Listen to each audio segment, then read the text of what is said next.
Hello बंधुरा, ये देखो आज के बुटेर तड़का। तो ये छोलार डालগুলোকে মনে হলো মোটামুটি 20-25 মিনিট এরকম ভিজতে দিয়েছিলি। তার আগে আর এই যে এত বড় বড় হয়েছে, এরপর কুকারে দিয়ে যায়। এই দেখো কুকারে জল নিয়েছি, যতটা পরিমাণে হবে কতটা পরিমাণে নিয়ে নিয়েছি। এরপর ডালগুলোকে আবার কুকারে দিয়ে দেবো। এই দেখো পেঁয়াজ আর রসুন দিয়ে দেবো। এই দেখো এই মরিচগুলো, অল্প পরিমাণে নুন, অল্প পরিমাণে হলুদ, 2-3 সিটি এরকম পাকানো। এরকম ডালে তড়কা দেওয়ার জন্য জিরা আর শুকনো লঙ্কা লিয়া।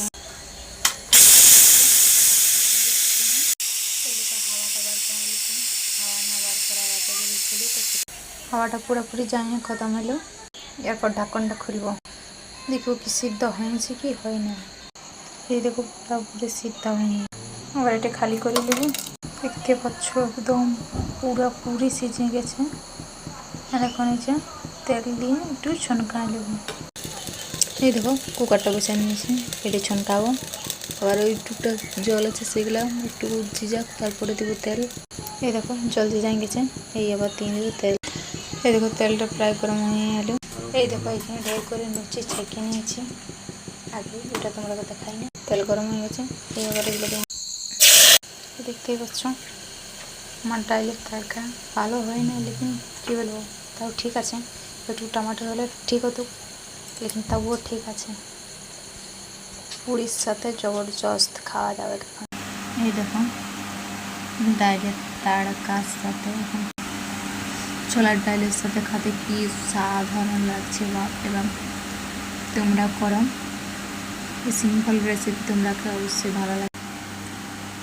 পুরীর সাথে কিংবা রুটির সাথে এই ডালটা খুবই ভালো লাগে খেতে। তো তোমরাও করবে এই সিম্পল খাবার, কেমন লাগবে কমেন্ট করে বলবেন, আর কেমন হবে সেটাও বলবেন। আর ভিডিওটা যদি ভালো লাগে থাকে তো লাইক শেয়ার কমেন্ট জরুর করবেন। আর মানে কী বলে ভালো ভালো কমেন্ট করবেন, তাকে আমারও যেমন মনোবল বাড়ে, আরও ভালো ভালো ভিডিও করতে পারি। হ্যাঁ, যেমন তেমন ভিডিও করছি, মানে যেমন জানি যতটুকু জানি।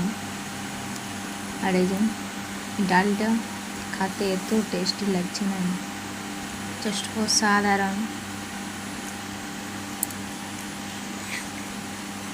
আপনারা খালেই বুঝতে পারবেন যে কেমন লাগে ছোলার ডাল।